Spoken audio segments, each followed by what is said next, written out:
Hello YouTubers, Alaska Prepper here. Well, ladies and gentlemen, before I begin, I want to say that this video is not sponsored. I'm not providing to you any financial advice.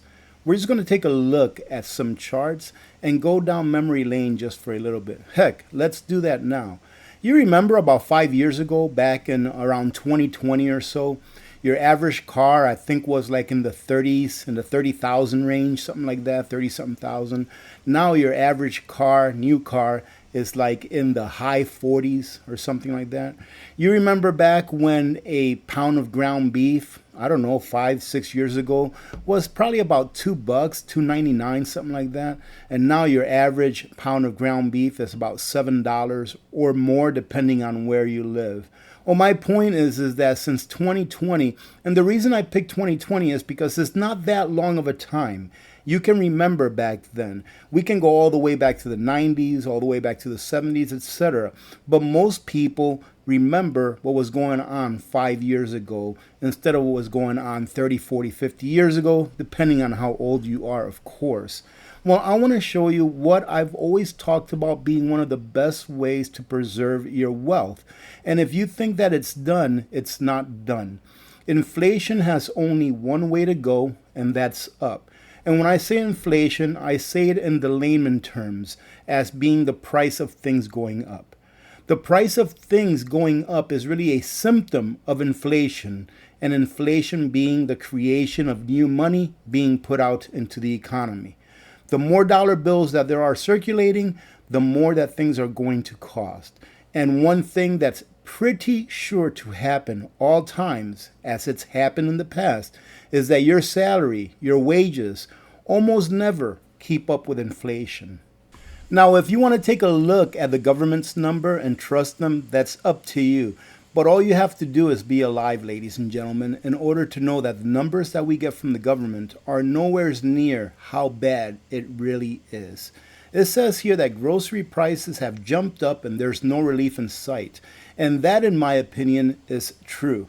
Now, according to the BLS, the Bureau of Labor Statistics, they say that prices of groceries in general have gone up only about 29% since February of 2020.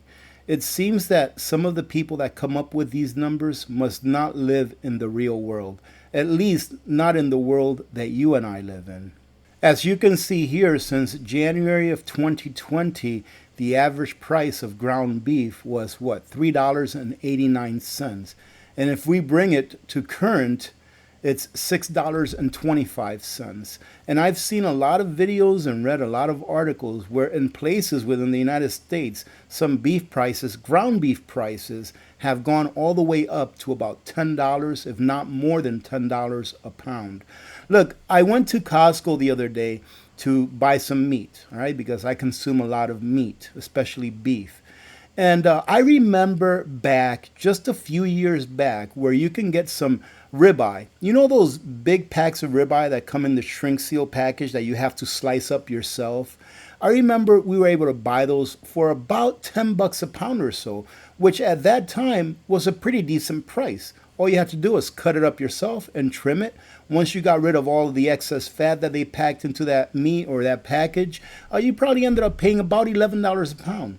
Today, or just a couple of days ago when I went over there, I think it was like $18 a pound for the same thing. That's a little bit more than 29%. And that's across the board. Take a look at eggs, of course, one of the famous things that people like to talk about when price inflation takes hold. Take a look at anything and everything. If the prices haven't gone up dramatically, it's because they've shrinkflated the product to give you less. In other words, they're still charging you more.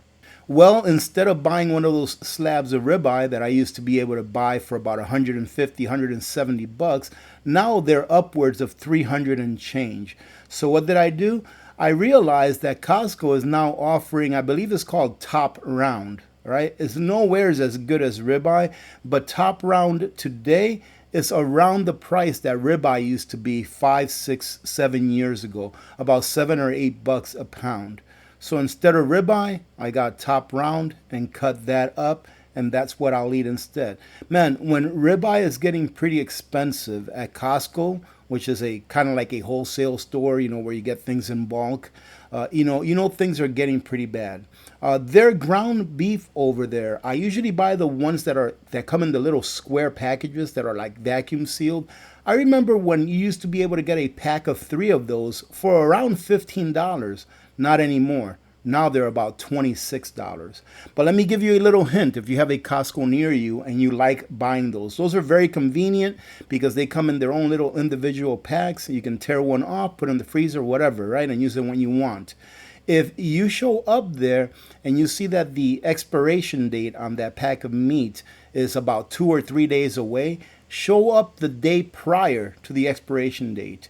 If they have any left, they will deeply discount them from like 26, 27 bucks to like $15, $16.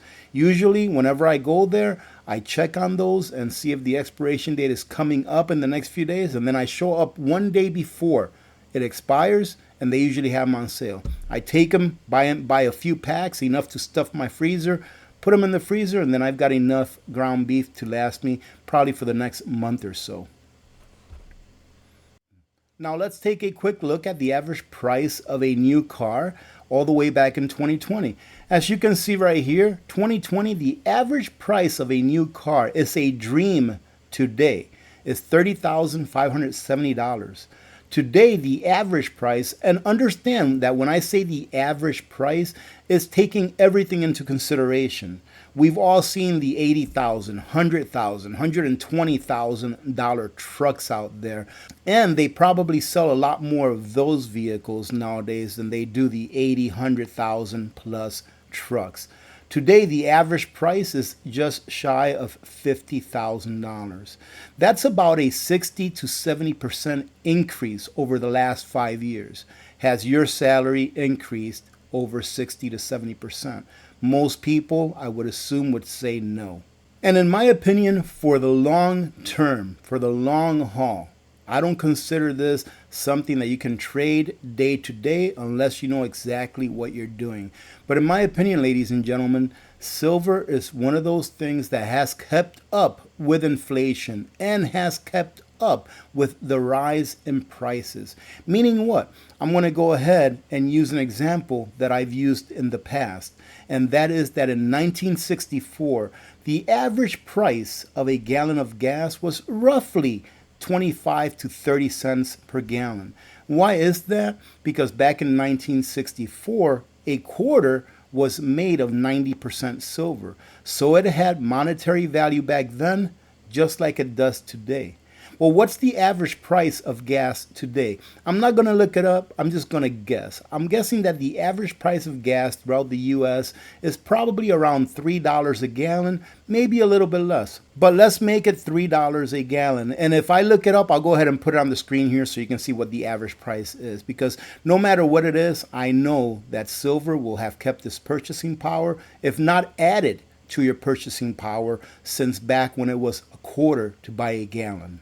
So ask yourselves, is that same quarter that was minted in 1964 that was made up of 90% silver, can that same quarter buy you a gallon of gas today, where the average price of gasoline is about $3 a gallon? For those of you that say no, well, you're right in one sense. One of today's quarters will not buy you a gallon of gas. But if you still had one of those quarters called junk silver or constitutional silver back from 1964 or prior, take a look at how much you can trade that quarter in at your local coin shop or your pawn shop, or you can even sell it online. You would be able to get $8.80. That's how much silver is in that one quarter that was minted in 1964 or prior.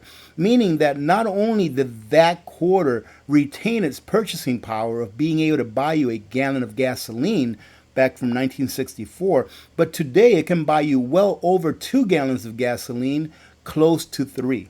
That's why I tell people that, look, you don't have to go out there and buy $10,000 worth of silver, or 1,000, or 500, or even 100. If you make it a habit, if you dollar cost average into silver, and every time that you get paid, you go get, let's say, 2 or 3 quarters, like you're looking at here, and you just put it away. it's pretty much guaranteed, historically speaking at least, that in 5, 10 years, that money that you put or that fiat currency that you used to purchase that quarter, while it would have lost its purchasing power, that silver quarter will retain its purchasing power and allow you not to have given up your labor and your time to the power of inflation. One last thing that I want to talk about before we get into the chart, which is where I'm going to show you how high silver is going to go, at least, if not higher, is a little bit of the fundamentals, right? I rather trade looking at a chart than to really looking at fundamentals. Because when you're looking at a chart, you're pretty much looking at the now and also at the past. Whereas fundamentals take time to develop.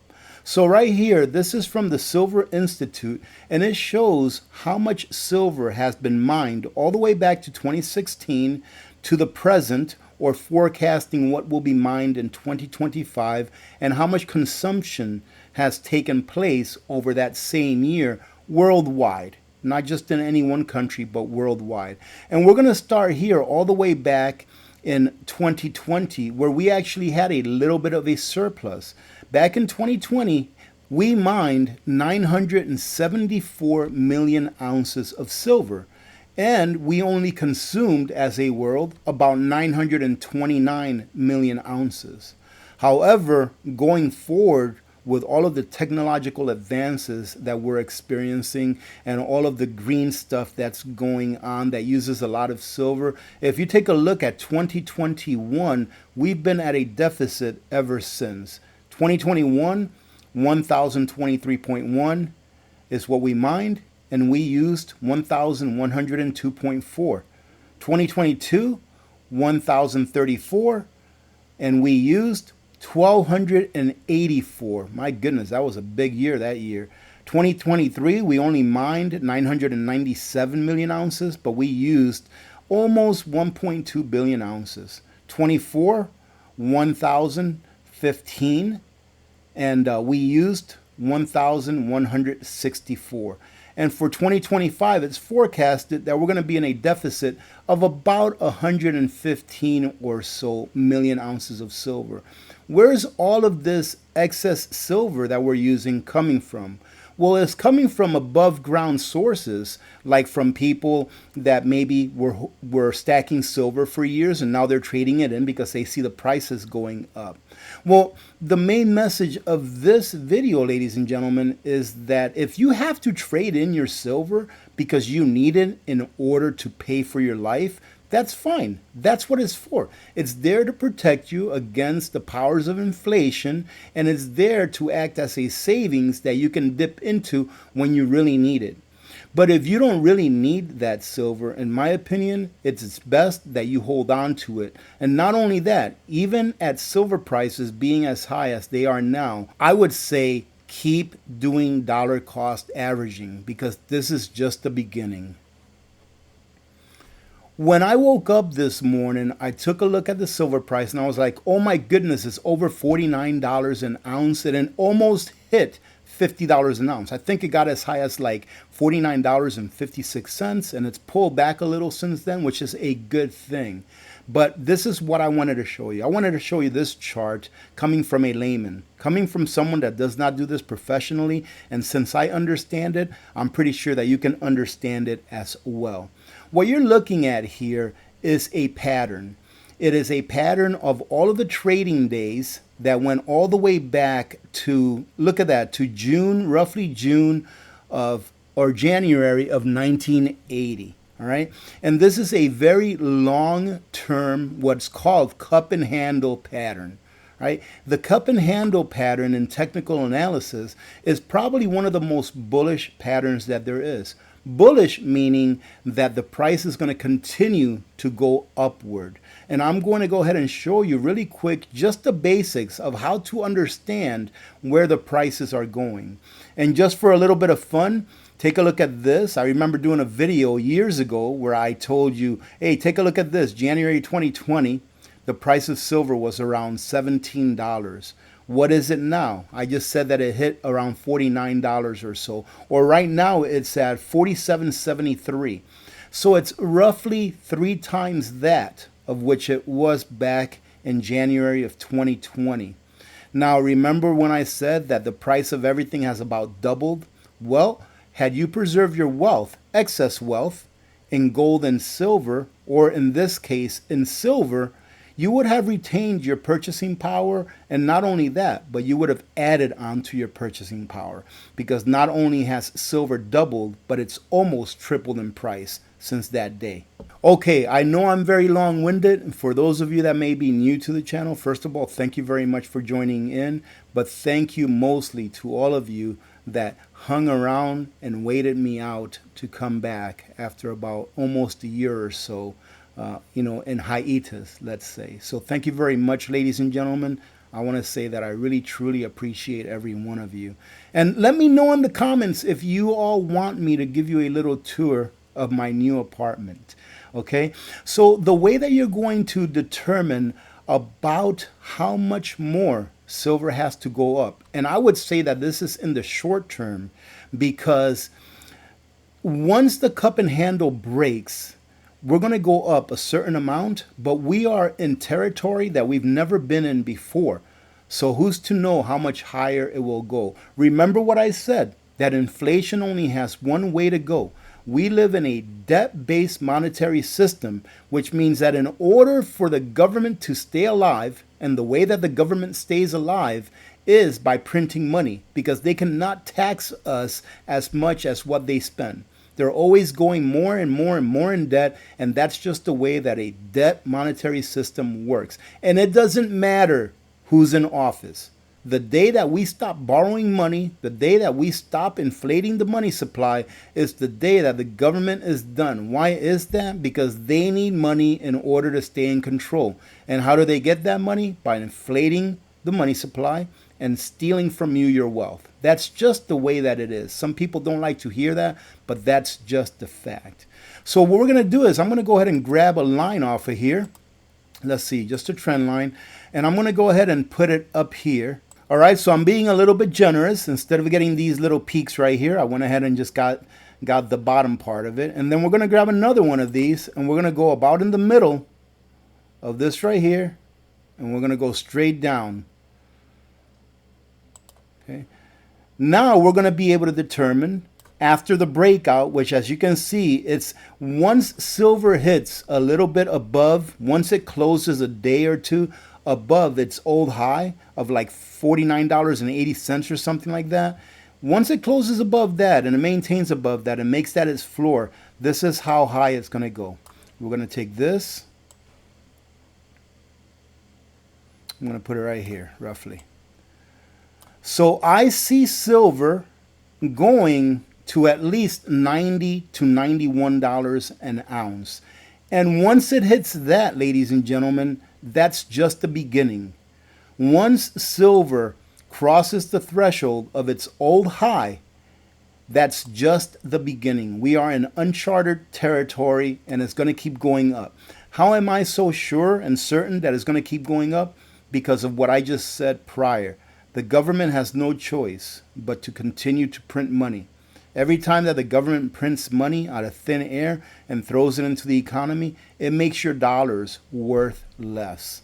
So the way that you can protect yourself, it's not by going out there and getting $100,000 worth of silver or gold, etc. It's doing what you can do. It's going out there, and if all you can afford at the end of the week or the end of the month is 1 or 2 silver dimes, or maybe 1 silver ounce, then you go ahead and you dollar cost average into silver that way. Because as you've seen, silver will keep up with inflation, and it will protect your purchasing power. Now, having said that, I want to apologize for the lighting and everything. My setup is very minimal right now. I don't even have a tripod. So I have to set everything up to the way that it used to be. But I'm really happy to be back. I'm really happy to have seen all of you yesterday on the chats, at least, for the video that I put out. And I really do appreciate all of the love that you shared with me yesterday. It really means a lot to me. Having said that, I really hope that you all have a great day, have a great rest of your week. I want to say God bless you to every single one of you. I'm Alaska Prepper. I love you all, and I'm out.